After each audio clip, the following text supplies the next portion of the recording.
وہ ٹھہری پھر مسکرا کر پلکیں اٹھائی، لیکن مجھے آپ پر فخر ہوا تھا اور اپنی خوش بختی پر ناز ہوا تھا کہ آپ میرے نصیب میں لکھ دیے گئے ہیں۔ یاور نے پلک جھپکے بنا اسے دیکھا تھا، پھر مسکرا کر نرمی سے اس کا ہاتھ اپنے ہاتھ میں لیا۔ میں تمہارا ہوں ہرمین، اور جب تک تمہارے ساتھ ہوں تو میں کبھی تنہا نہیں چھوڑوں گا۔ وہ جواباً نم آنکھوں سے اسے دیکھتی رہی تھی۔ اب میں جا رہا ہوں، میرا انتظار کرنا اور اچھے سے پڑھائی کرنا اور نصیحت کرنا نہیں بھولا تھا۔ ہرمین نے اس بات میں سر ہلایا اور مسکراتے ہوئے اس کے ساتھ اندر کی طرف بڑھ گئی تھی۔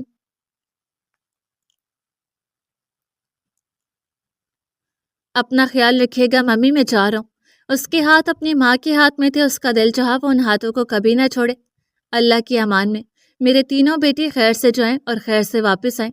عائشہ نے بڑے حوصلے سے اس کے سر پر ہاتھ رکھا تھا اور اس کی پیشانی چومی تھی، اور پھر وہ باری باری سب سے مل کر اپنی منزل پر روانہ ہو چکے تھے۔ وہ گمنام راہوں کے مسافر تھے، انہیں ایک نئے سفر پر نکلنا تھا۔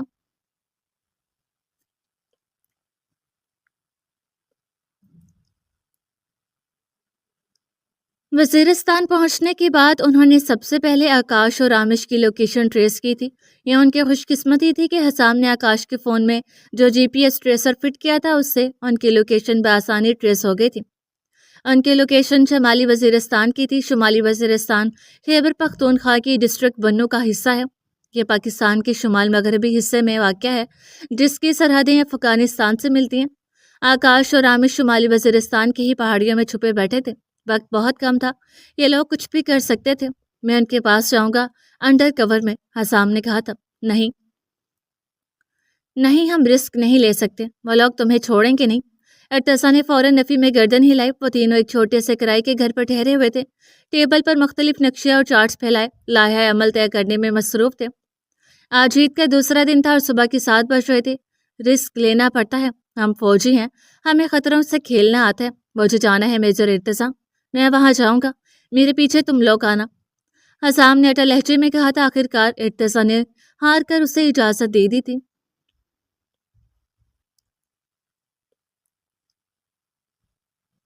بھائی صاحب چادر لے لو۔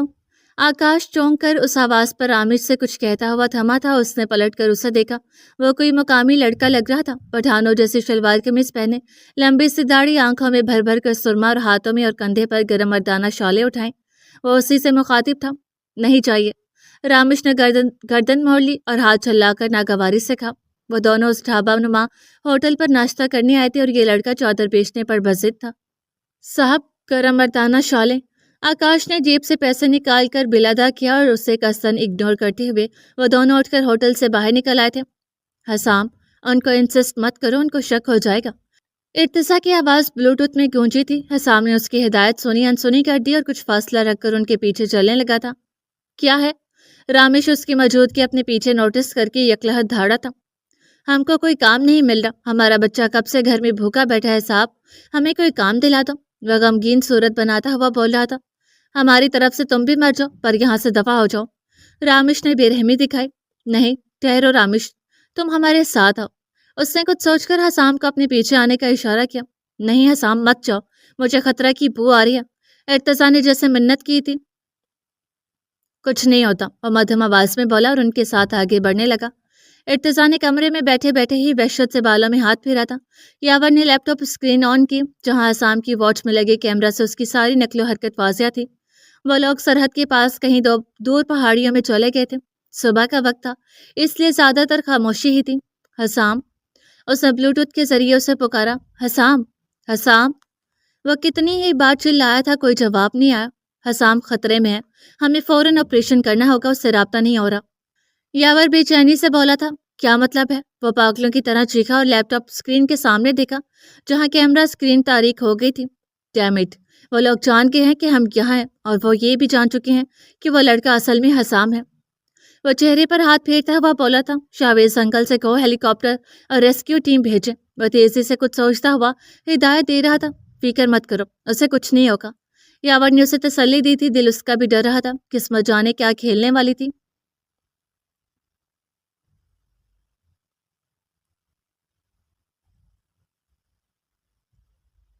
وہ لوگ اسے ایک پہاڑی نما غار میں لے آئے تھے۔ یہ جگہ نسبتاً ویران تھی، دور دور تک کسی زیروح کا نام و نشان تک نہیں تھا۔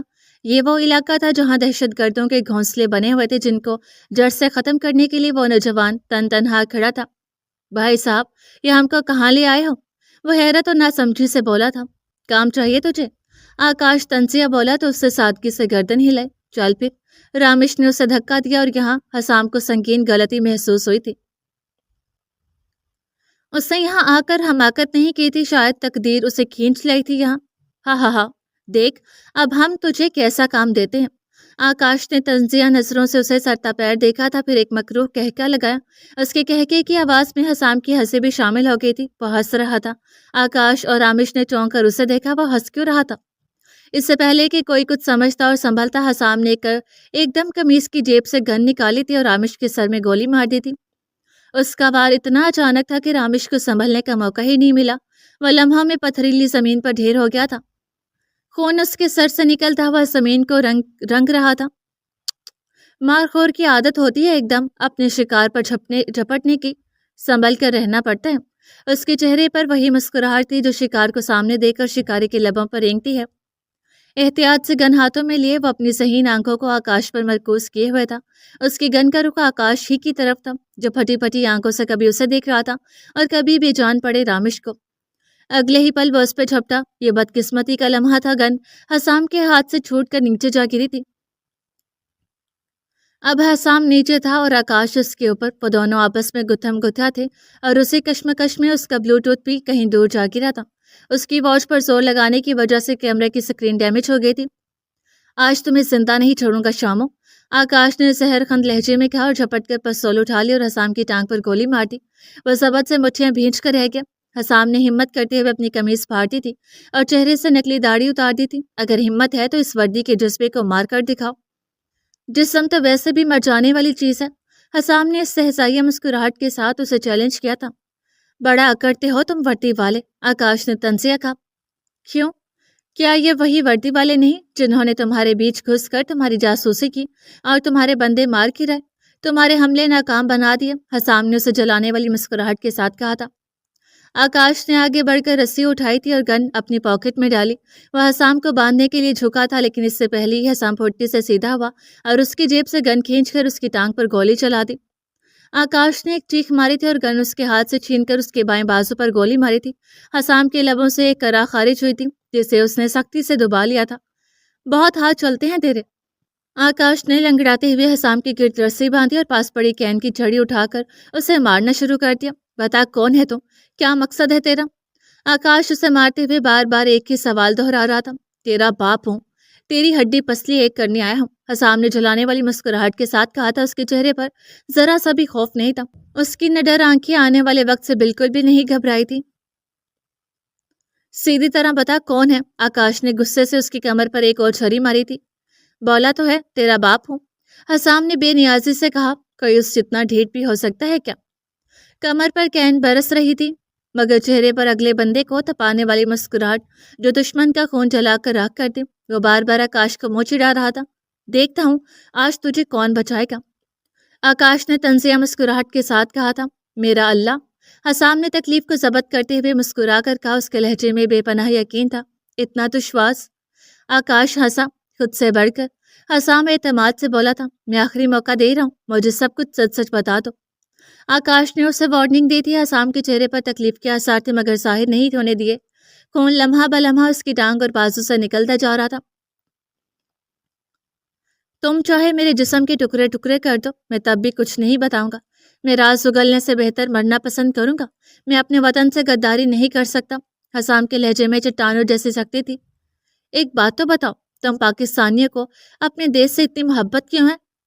آکاش متاثر ہوئے بغیر نہ رہ سکا۔ خود وہ بھی ایک فوجی اور جاسوس تھا مگر حب الوطنی کا جو جذبہ اس نے پاکستانیوں میں دیکھا تھا وہ اکثر اسے جھنجھوڑ کر رکھ دیتا تھا۔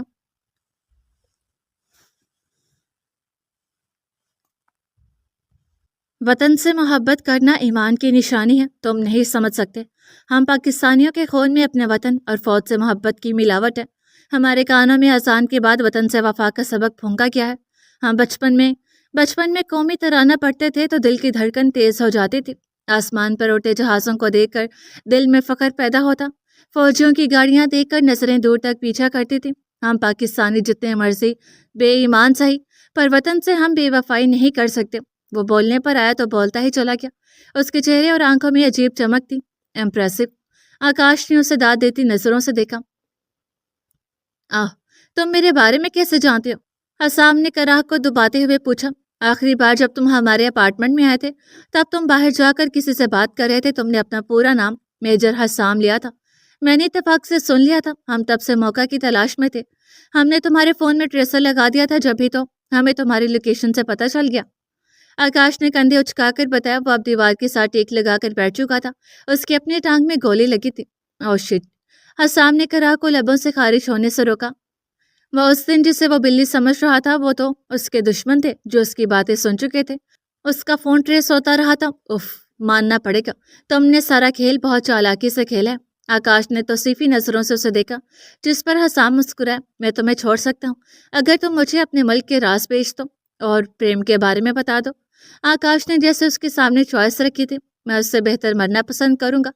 حسام بے نیازی سے بولا تھا۔ میں وعدہ کرتا ہوں تمہیں زندہ سلامت تمہارے گھر پہنچا دوں گا۔ ایک کافر کے وعدے کا کوئی بھروسہ نہیں۔ حسام نے نفرت سے کہا۔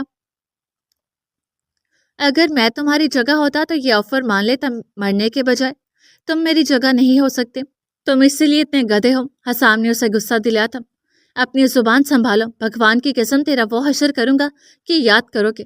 آکاش نے آگ بگولا ہوتے ہوئے کہا تھا۔ وہ بھگوان جو خود کچھ نہیں کر سکتا؟ حسام چڑانے والے انداز میں گویا ہوا۔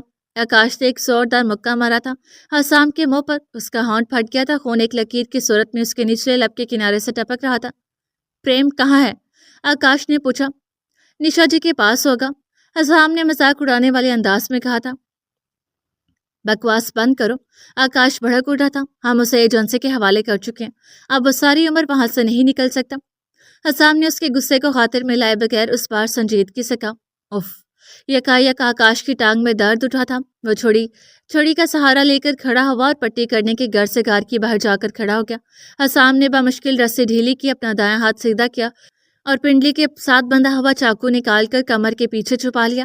اس کے ایک ہاتھ کی رسی ڈھیلی ہو چکی تھی۔ آکاش اندر آیا تو حسام یوں ہی زمین پر بندھا پڑا تھا۔ وہ اس کے قریب آیا تھا۔ حسام نے پھرتی سے چاقو اس کی پیٹ میں دے مارا تھا۔ اس کے ساتھ ہی آکاش نے پھرتی سے وہی چاقو حسام کی طرف موڑ دیا تھا۔ حسام نے مزاحمت کی، مگر ایک ہاتھ زخمی اور بندھے ہونے کی وجہ سے زیادہ دیر تک اسے روک نہیں پایا تھا۔ اسی کھینچا تانی میں چاقو حسام کے ہاتھ پر لگا تھا اور موقع کا فائدہ اٹھاتے ہی آکاش نے چاقو اس کے دل کے پاس دے مارا تھا۔ حسام نے بے یقینی سے اپنے یونیفارم کو سرخ ہوتے دیکھا۔ اس نے ایک بار پھر بے یقینی سے دیکھا۔ اس کا سرخ ہوتا یونیفارم، دل کے مقام کے قریب گھسا چاقو اور تکلیف کا عجیب سا احساس۔ آکاش زمین پر نڈھال سا گر چکا تھا۔ حسام نے بمشکل خود کو ہتھیلیوں کے بل گھسیٹا اور مشکل سے پاس گرا آکاش کا ریوالور اٹھایا۔ آکاش نے ایک لمحے کے لیے آنکھیں بند کی تھی اور عین اسی لمحے حسام نے اپنے خون سے رنگے ہاتھ کو سیدھا کر کے اس پر گولیاں چلا دی تھیں۔ ایک نہیں، دو نہیں، تین نہیں، اس سے پوری 6 گولیاں آکاش کو دے ماری تھی۔ وہ وہیں بے جان سا ڈھیر ہو چکا تھا۔ خود حسام کی اپنی سانسیں اکھڑ رہی تھی۔ اچانک وہاں سائرن بجنے لگے تھے اور کئی فوجی پوٹوں کی دھمک سنائی دی تھی۔ اکھڑتی سانسوں کے درمیان حسام کے چہرے پر مسکراہٹ آئی تھی۔ اس کے ساتھ ہی غار میں ارتضیٰ فوجی یونیفارم میں داخل ہوا تھا۔ اس کے پیچھے ہی یاور اور شہباز بھی تھے۔ ارتضیٰ اس کی طرف بھاگا تھا۔ اس نے فوراً حسام کا سر اپنی گود میں رکھ لیا۔ یاور نے اس کی رسیاں ڈھیلی کی تھی۔ ارتضیٰ تم آ گئے؟ حسام اسے دیکھ کر درد سے مسکرایا، جیسے وہ اسی کا انتظار کر رہا تھا۔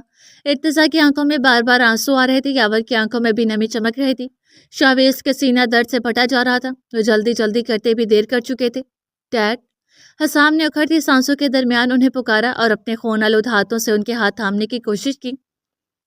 آپ کے بیٹے نے آج شہادت حاصل کر لی ہے۔ میں جیت گیا ہوں ڈیڈ، میرا مقصد پورا ہو گیا ہے۔ میں بہت خوش ہوں۔ میری زندگی کی سب سے بڑی خواہش پوری ہو گئی ہے۔ وہ چہرے پر تمانیت بھری مسکراہٹ لیے مدھم ہوتی سانسوں کے درمیان ان کا ہاتھ پکڑے اٹک اٹک کر بمشکل بول رہا تھا۔ حسام، میرے بیٹے ایسے مت کہو۔ شہباز تڑپ اٹھے تھے اس کی حالت پر۔ I made you proud۔ آپ شہید کے باپ ہیں۔ وہ نم آنکھوں سے انہیں دیکھتا ہوا کہہ رہا تھا، لہجے میں خوشی اور مسرت تھی۔ وہ جیسے فاتحہ بن گیا تھا۔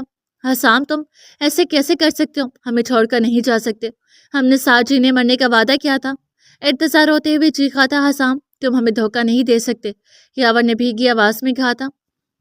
تم لوگ بھی اپنا وعدہ توڑ رہے ہو۔ وہ دھیرے سے ہنسا تھا. ہم نے وعدہ کیا تھا جب بھی ملیں گے مسکرا کر ملیں گے. وعدہ کیا تھا نا.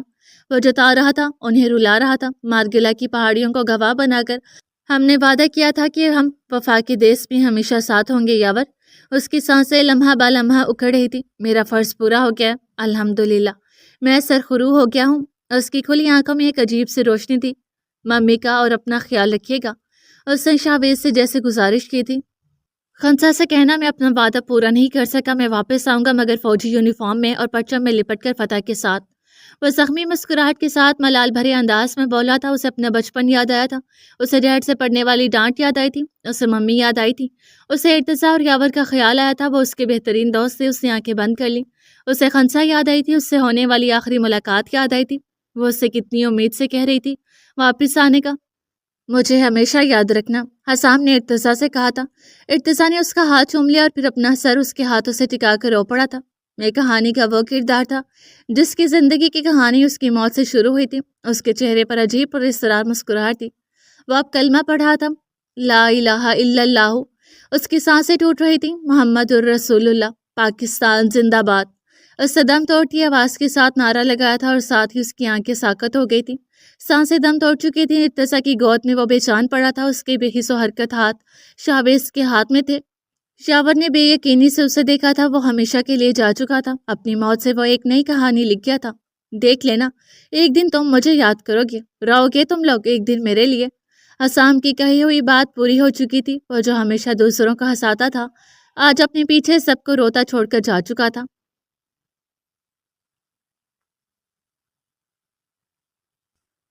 دیکھ ماں, تیرا بیٹا آیا ہے. بچپن کی طرح کھیل کر گھر لوٹا ہے. آج فرق صرف اتنا ہے کہ وہ اپنے پاؤں پر نہیں آیا, یاروں کے کندھوں پر آیا ہے. باقی تو سب وہی ہیں. وہی چپ چاپ خاموشی سے آنکھیں, وہی نڈر بے باک پیشانی, وہی جسم پہ چھوٹی چھوٹی چوٹیں, وہی خاک آلود کپڑے. مگر ماں, آج تو میرے خاک آلود کپڑے بدل نہیں پائے گی. آج مٹی کے ساتھ شہید کا لہو بھی ہے. اور ماں, تجھے تو پتہ ہے پرچم میں لپٹے ہوئے شہید کو کوئی کپڑے بھی بدلنے نہیں دیتا. اور پھر وہ آیا تھا پرچم میں لپٹ کر اپنے یاروں کے کندھے پر. وہی چہرہ, وہی مسکراہٹ, وہی نڈر پن, وہی بے باک پیشانی, وہی فاتحہ بن کر آیا تھا. ہاں, وہ پرچم میں لپٹ کر آیا تھا. میجر حسام شہید ہو کر لوٹا تھا. عائشہ کو یقین نہیں ہوا تھا, اور یقین تو ہنسا کو بھی نہیں آیا تھا. وہ تب سے اس کے تابوت کے ساتھ چمٹی بیٹھی تھی, چپ چاپ ویران آنکھوں سے اسے دیکھ رہی تھی, اور اپنے سفید دوپٹے سے اس کے تابوت پر لگی نادیدہ مٹی صاف کر رہی تھی. عائشہ بے تحاشا رو رہی تھی, اور رویا تو ارتضیٰ بھی تھا. اس سے لپٹ کر بچوں کی طرح پھوٹ پھوٹ کر وہ رویا تھا. زندگی میں وہ دوسری بار ایسے رویا تھا. چاچو کے جنازے پر بھی وہ یوں ہی رویا تھا. پاپا کے جنازے پر وہ بالکل خاموش تھا, پر آج اس کے ضبط کے سارے بندھن ٹوٹ گئے تھے. آج حوصلہ دینے والا انسان جا چکا تھا. میرا بیٹا نہیں مرا, شہید ہوا ہے. مجھے فخر ہے اپنے بیٹے پر. کمانڈر شاہویز نے بے حد صبر اور حوصلہ سے کہا تھا. میرا بیٹا جب بھی آتا تھا کہتا تھا, ممی میرے لیے دعا کیا کریں کہ میں شہید ہو جاؤں. اور میں آگے سے خفا ہو جاتی. وہ کہتا تھا, ممی جب میں شہید ہو جاؤں تو آپ نے رونا نہیں ہے, کیونکہ میں آپ کے آنسو صاف کرنے کے لیے نہیں ہوں گا. عائشہ بار بار آنسو صاف کرتے ہوئے کہہ رہی تھی. بیجی اور نورین نے ہنسا کو ہلانے کی کوشش کی تھی, مگر وہ بالکل ساکت بیٹھی رہ گئی تھی. نہ بول رہی تھی نہ رو رہی تھی. باجی ایسے مت کرو, حسام بھائی جا رہے ہیں, کچھ تو بولو. گولو روتے ہوئے اس کے ساتھ لگ گیا تھا, اور پھر وہ جیسے پھٹ پڑی تھی. اپنے بھائی کے ساتھ لگ کر وہ بے تحاشا روئی تھی. اس کے آنسو اگر حسام دیکھ لیتا تو تڑپ اٹھتا. حسام ایسا مت کرے, وہ ہچکیوں کے درمیان بولی تھی. ابھی کل ہی تو مل کر گئے تھے. وہ جیسے اسے یاد دلا رہی تھی. میں آپ سے بات نہیں کروں گی, اس نے روتے ہوئے کہا تھا. آپ نے کہا تھا رونا نہیں. وہ رو رہی تھی. دیکھیے میں رو رہی ہوں. اس کے آنسو بے مول ہو رہے تھے. انہیں سمیٹنے والا جا چکا تھا. مجھے چپ کروائے نا, حسام مت جائیں. وہ ہزاری انداز میں چیخ رہی تھی, رو رہی تھی. زمل اسے تسلی دے رہی تھی, مگر وہ کچھ نہیں سن رہی تھی. نورین کی اپنی آنکھیں نم تھی. انہیں 16 سال پہلے کا واقعہ یاد آ گیا تھا, جب حیات کو ایسے ہی تابوت میں بند کر کے لایا گیا تھا. یہ تھی ایک فوجی کی زندگی. یہ تھا اس کا وطن سے عشق. وہ اپنے وطن پر سب کچھ ہار آیا تھا. اپنے گھر سے بہت دور وزیرستان کی پہاڑیوں میں دشمن کی گولیوں کا نشانہ بننے والے فوجی کی زندگی اختتام کو جا پہنچی تھی. اس کے پیچھے کتنے رونے والے تھے, کتنے تڑپنے والے تھے, کتنوں کو وہ جدائی کا داغ دے گیا تھا. جب اس کا جنازہ اٹھا تھا تو کوئی آنکھ ایسے نہیں تھی جو اشک بار نہ ہوئی تھی. رکے, میرے سپر ہیرو کو کدھر لے جا رہے ہیں؟ روشنی اپنی ماں کا ہاتھ چھڑوا کر اس کے پیچھے بھاگی تھی. اسے بامشکل اس کی ماں نے چپ کروایا تھا. میرا بیٹا,